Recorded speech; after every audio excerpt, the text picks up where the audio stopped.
and welcome to this video. Now today I'm going to be doing my annual Albums of the Year list. So yeah, I'm going to be looking at my favourite new releases from 2023.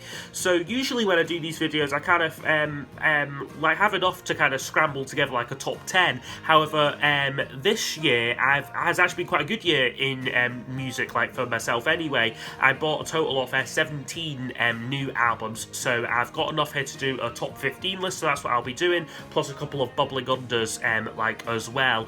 Now if you're just stumbling across my channel, like if like you're new basically, I'm not I say this at the start of like all like these videos like every year, like I'm not claiming this is the best albums like of like the year, like the most critically acclaimed ones like or anything like that. They're just my personal favourites, and like they reflect like my slightly erratic music taste, which kind of goes from 60s, 70s, 80s through to kind of like the odd thing like from like the present day.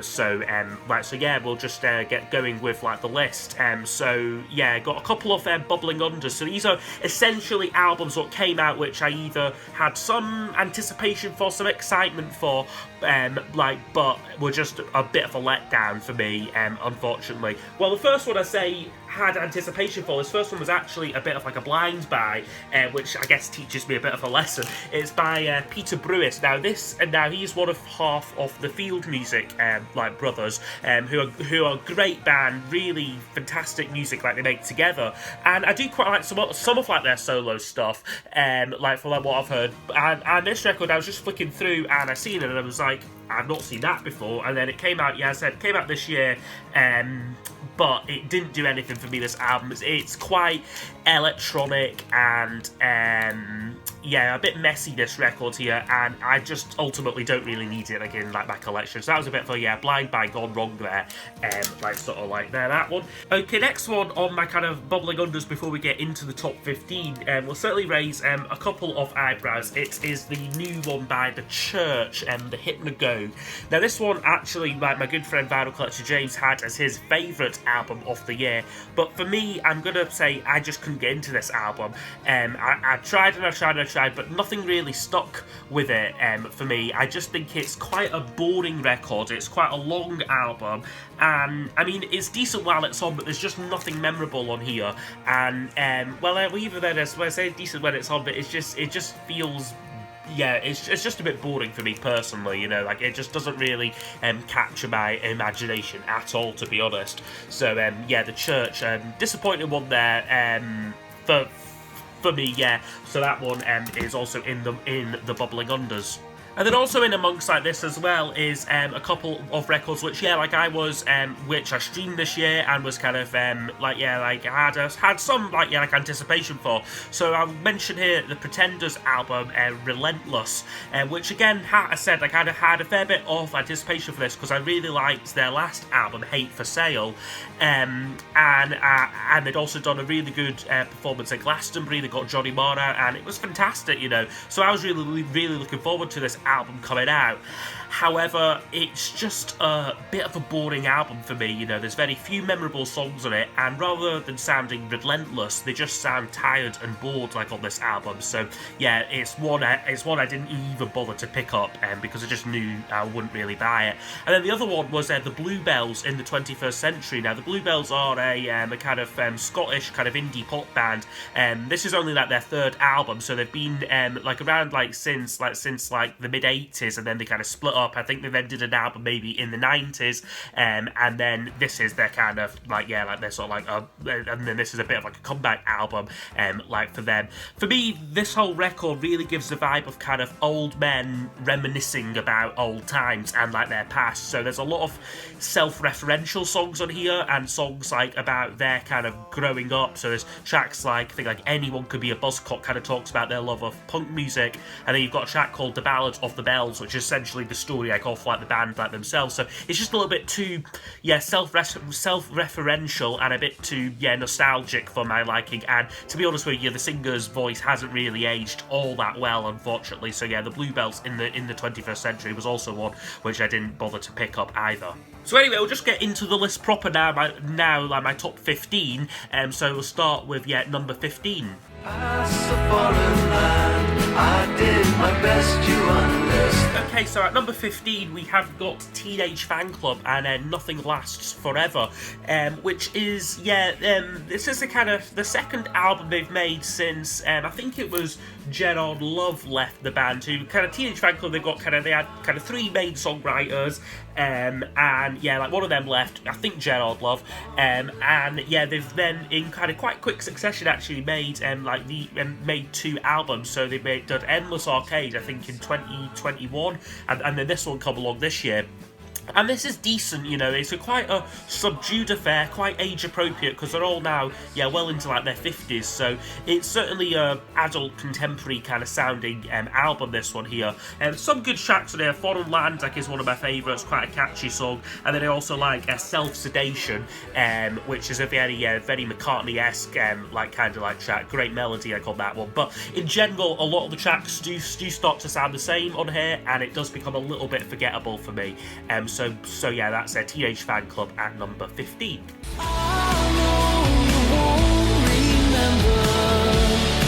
Okay, at number 14, I've got this record by the DMAs, How Many Dreams. Now, this one, probably was a bit of a letdown for me, because I really liked the DMAs' last album, The Glow. I thought that was a tremendous album, but this one, they go in a slightly different direction here. Their early work does have a Stone Roses, Oasis, Britpoppy sound to it, with quite anthemic songs like Criminals and Silver, just great stuff. But this album, they go in a more dancey, techno direction, and for me, just a lot of the tracks do lose their memorableness, which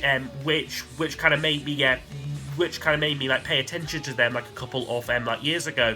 It's certainly grown on me a little bit, I would say. When I was reviewing this list, this one did actually notch up one or two places for me, because there's some good tracks in here, like Olympia's good, Everybody's Saying Thursdays, The Weekend is a really good track, and I think it's I Don't Need to Hide is quite good as well. But then side 2 is just, there's a lot of unmemorable stuff on side 2, and I think it's just it just all feels a little bit samey, and I'm not too crazy about their change of direction. So hoping that the DMAs will return, I guess, maybe more to their classic sound personally. So that's at number 14. The Lord is my engineer. Okay, next up at number 13 is Paul Simon's Seven Psalms. Now, this one was very much a surprise release, I had no idea that Paul Simon had even started to record, any new music, because I think he'd essentially announced his retirement quite a few years ago, from both live gigs, but I also assumed that recording. But no, he's come out with this album, and it's quite a interesting record, this, it's quite a short album, about half an hour, and it's a very minimalist album. All the songs are basically just Simon and his acoustic guitar. There's some percussion work in the background, but it's very much a quite a moody album, this one here, but one which is got real beauty in it, as well, in places, quite spiritual, in places too, but also quite repetitive as well. There's it essentially is one song cycle, the half an hour on here. So it does get a little bit repetitive, because he keeps going back to the same passages and that. But it is a good record, though. It is a nice, pleasant album, and a pleasant surprise, certainly. Again, maybe not one I play every day, but pleasant enough record here by Paul Simon.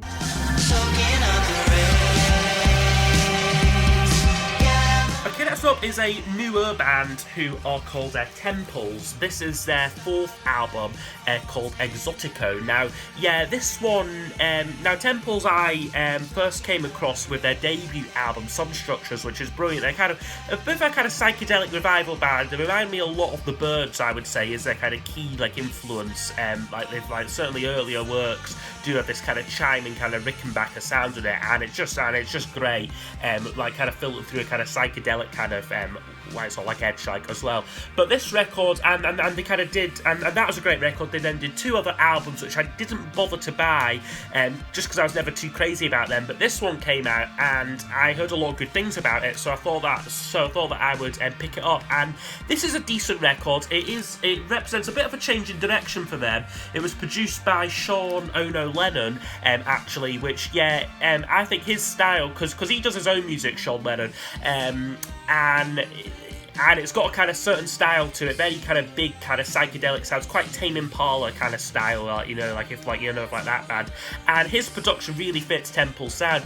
I just think this album is a little bit too long. It is a proper double album. This, it's kind of four sides of 4 songs each, and they're quite and they're not short songs either. Like a lot of these, like they do go on for about 4 or 5 minutes, like most of the tracks. So it does feel a little bit long. I think they could have definitely trimmed the fat with this album a bit and made it just like that a little bit more immediate. But there are some great songs on here though, like a couple of real standout tracks, like songs like Gamma Rays and Oval Stones, and my other favourite is Inner Space. Those 3 are brilliant songs, but it just feels again a little bit samey throughout. You might like they're not varying like it up enough to really make like an album off this length work.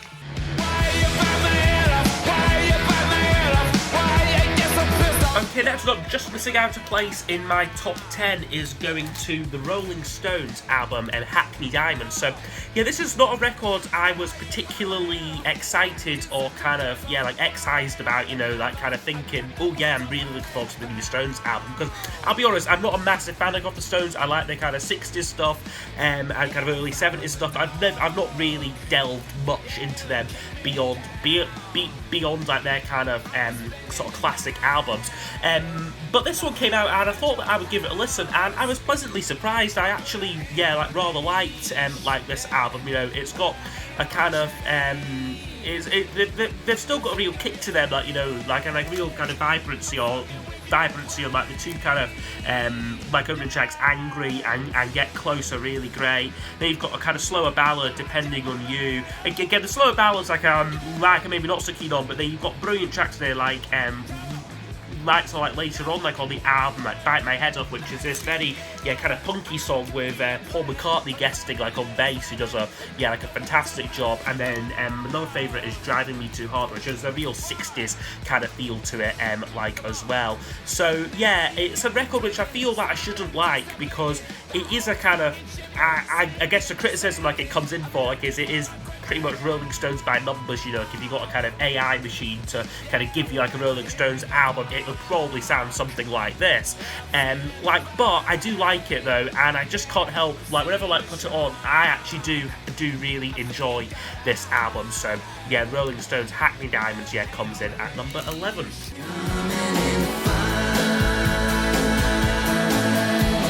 Okay, next up at number 10 was, another kind of surprising comeback kind of album for a band who, haven't really been active for very, very, very many years. So it's The Rain Parade and Last Rays of a Dying Sun. So this is their first album since 1985, a bit like the Bluebells one I mentioned earlier. This is still only their 3rd album, and I mean, this is a remarkable record in the sense that it still sounds like The Rain Parade did. They've got a sound and they're sticking to it on this album, and it's just great. These kind of swirling guitar parts and songs that you can for the most part get kind of sonically lost in. Although there are a few more kind of straight ahead songs on here. I really like the track Bring You Back. Again, that's got a kind of 60s kind of feel to it. And Angel Sister as the opener is really good. Some great harmony vocals on it, which remind me of the best bits of The Rain Parade's earlier albums. A few more forgettable moments for me though on side 2. I do think this album starts off really, really strong, but then it does kind of tail off a little bit towards the end for me, with a few weaker and slightly more forgettable songs. But all round, good record though by The Rain Parade, certainly better than I was expecting it to be. A makeshift ride, an endless sea, Okay, next record at number 9 is one that has really grown on me throughout the year, I have to say. It is the Lilac Times, Dance Till All the Stars Come Down. So this continues, I guess, in the more kind of folky, kind of singer-songwriter vein that kind of Stephen Duffy has kind of sort of settled into, I guess, like in probably like in like the last about like kind of 20 years, you know. They've kind of moved away from that kind of indie kind of feel and that kind of more kind of full band kind of sound, like off like that early stuff. And essentially this is a kind of sort of solo album, although you've got, I think, you've got some female vocals like on here like as well. I just really like this record though, and it's one that has really grown on me. The songs, it's not an immediate album by any means. It was one that I thought was a bit boring at first, but then slowly but surely the songs do start to really make their way like into like your consciousness. So tracks like The Long Way, like So Far Away, and Our Makeshift Raft is probably my favourite on here. There's just so many good quality songs like on this album. Slightly one-dimensional, like I suppose, you know, all these tracks are kind of like acoustic sort of songs, you know, so there is little variation, but it is a short album though. Again, it's maybe about 35 minutes, so I don't think it overstays its welcome like at all, and it just has a kind of warm, kind of comforting feel to it for me. So yeah, the Lilac Time would come in at number 9.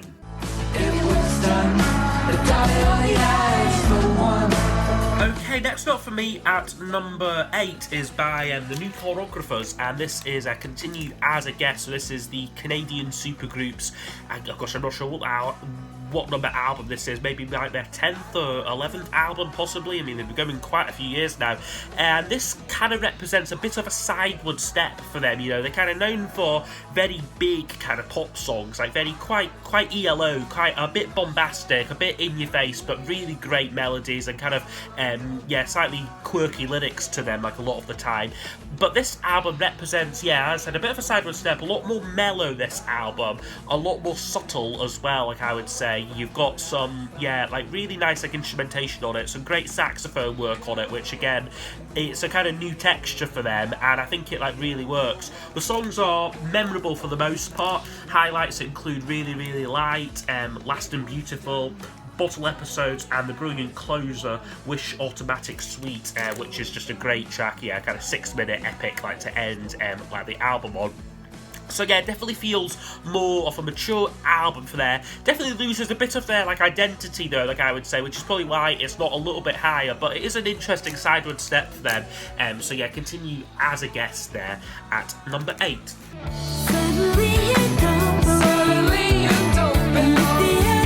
Okay, now we're getting to the point of the list where it became a little bit difficult to kind of place some of these albums. Like I would say probably from number 7 up to now probably about number 3 or 4. They could kind of change, you know, for me, like in change order for me, but this is the order that I've settled on. So yeah, like as you've seen there at number 7, I've gone for Belle and Sebastian's Late Developers. So this came out right at the start of the year, right, I think maybe like the second week of January or something. So yeah, it only just kind of creeps into like this list. And yeah, this is again a bit like the Lilac Time one, a bit of a grower like off an album, because when it came out, I think I maybe listened to it a couple of times and it just sat on the shelf.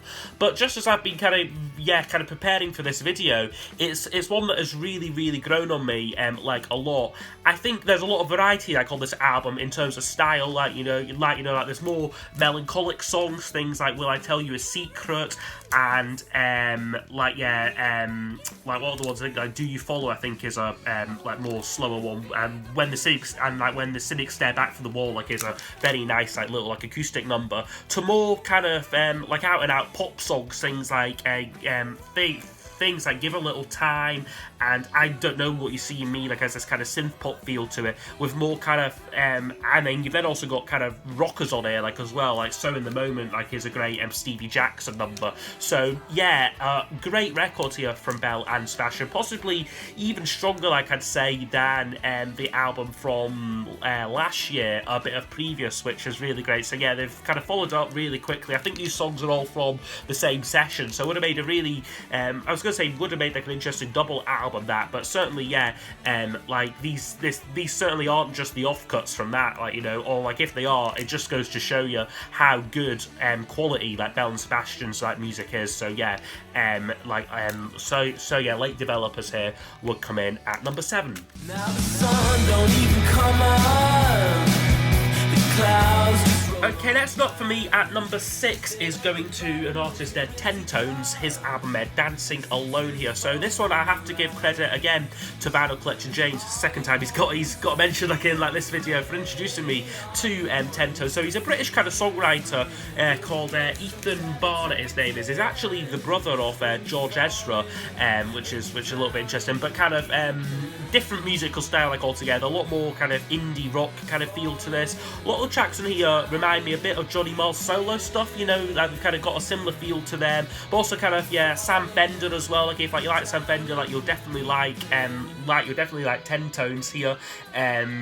Yeah, just a lot of really good memorable songs here, things like Monday Morning, Heart to Break. My favourite is Drowning in the Deep End, which is this kind of George Harrison-esque kind of slide guitar lick on it. It's just great stuff. So yeah, Dancing Alone is my number 6 album of the year.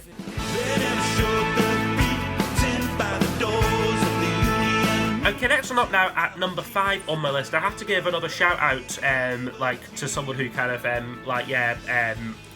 introduced me to this band and said you have to listen to this album. So yeah, Sam Glendinning, one of my like Instagram followers, like recommended these guys. Said like, Ross, you'll love these. They're very similar to the House Martins, Beautiful South, the Smiths, and yeah, I can certainly see that, and they are right up my street. So they're a band from I think Goole in sort of South Yorkshire, and yeah, again very much like their whole counterparts. They write songs basically about their town and kind of like working class life like in like Britain, and their musical style like is a good mix of kind of 60s kind of sort of Brit poppy kind of sound like in some ways, to tracks like French Girls like has that kind of feel, to kind of sort of like 80s like arena rock sounding things like post Disneyland blues, to kind of synth pop things like Laughing My Head Off has this kind of synth line on it. So there is a lot of variety like on here, as well as the kind of bread and butter kind of sort of jangle pop things like From the Book to the Stage just sounds like a long lost House Martin song like for me. So yeah, Sandra's Wedding, this is Hopeful Born Replacement Service. Definitely a band who I do need to go back and check out their previous releases. This one was a little bit hard to come by. You can only get their stuff I think on like their SoundCloud. It's not available on Amazon, or even I think just in general record shops, you know. But it is on Spotify. All their music like is on Spotify, so I would definitely recommend like to check them out, because yeah, this was a real surprise like of an album. And again, I have to give a big shout out to Sam for like introducing me to them.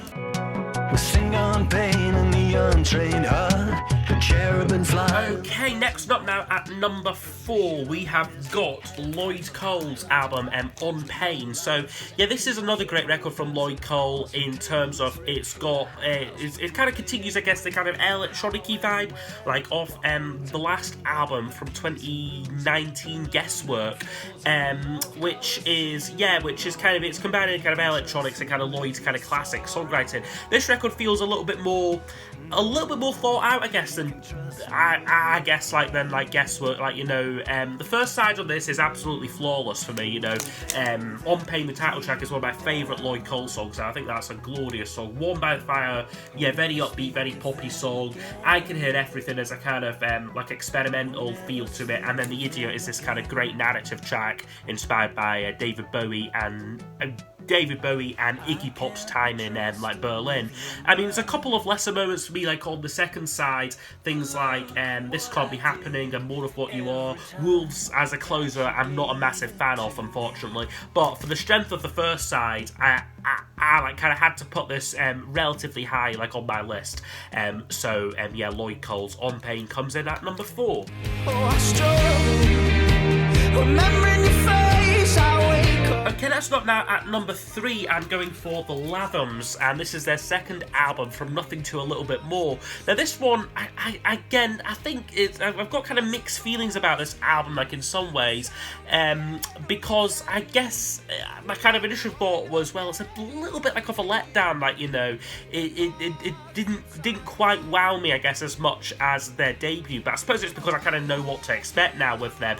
But this is definitely, like, you can see that there's a lot of evolution, like, on here, like, for, like, the Wigan 4-piece. This is a lot fuller album. It is a definitely more punchy record than, like, the debut, and they're kind of moving away, I guess, from the kind of jingle-jangly, kind of house modern Smithsy kind of sound, like, off, like, their first album, because tracks on here, like Land and Sky, kind of show them, kind of, yeah, spreading their wings, like, a little bit. But then you've also got some classic songs on here. Things like Struggle is an all-time Lathams classic now. I would say, like, it would go down as, and tracks like I Know have a kind of, yeah, very kind of 60s kind of feel to it. So, yeah, it is a great record, this, and I think it is one that whenever I do play it now, I have a really good time with it. I think there is very little filler, like, on here, and it's definitely one which, yeah, maybe has needed a bit of time, I guess, to kind of grow on me properly. But yeah, From Nothing to a Little Bit More at number 3. But I won't fall this time.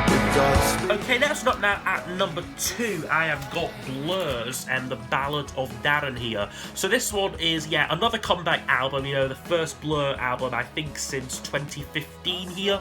And this is a very, very, very strong album, you know. It manages, this record, to be both a kind of throwback to their kind of 90s Britpop peak, like, you know, like on here, but also very age-appropriate as well, with quite a few mellower moments, but also crucially never boring either. Tracks like The Ballad are just got such a strong melody that it's just not boring, and then it's so well done in terms of, like, the kind of, like, the arrangement, and then Albon's, yeah, very emotive kind of vocal performances. I think he was kind of perhaps going through, through a divorce when they were kind of making and kind of recording, writing this album. So a lot of the tracks definitely do have a kind of subdued kind of feel to them, but I think that is its strength in some ways. But then you've also then got more kind of upbeat stuff. Things like Barbaric has got, it's kind of got a kind of playfulness, like, which, like, kind of Blur's 90s material has. And then like The Narcissist was just a kind of classic song, like, which I've loved, like, ever since, like, it was released, like, as the previous single. Also love Avalon as well. Got these great kind of soulful horns on it. So this is just a great record, and I think it's also crucially as well quite a short album. You know, like, there's 10 tracks on here, and I think it's a very tight record. This it's a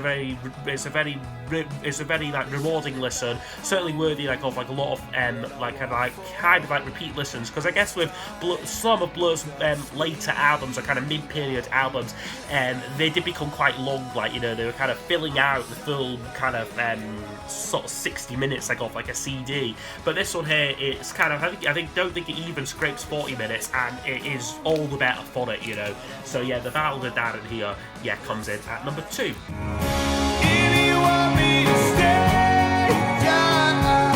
Okay, but now my number 1, probably no surprises for anyone who is a regular viewer of my channel, but I'm going for Noel Gallagher's High Flying Birds, Council Sky. So yeah, again, this was a record which was an interesting one in terms of how much I was kind of, yeah, looking forward to it, because to be honest with you, like, the previous singles, which they'd probably started releasing about this time last year, were not anything too special for me. Things like Pretty Boy, I still think that is the weak link, like, on this album.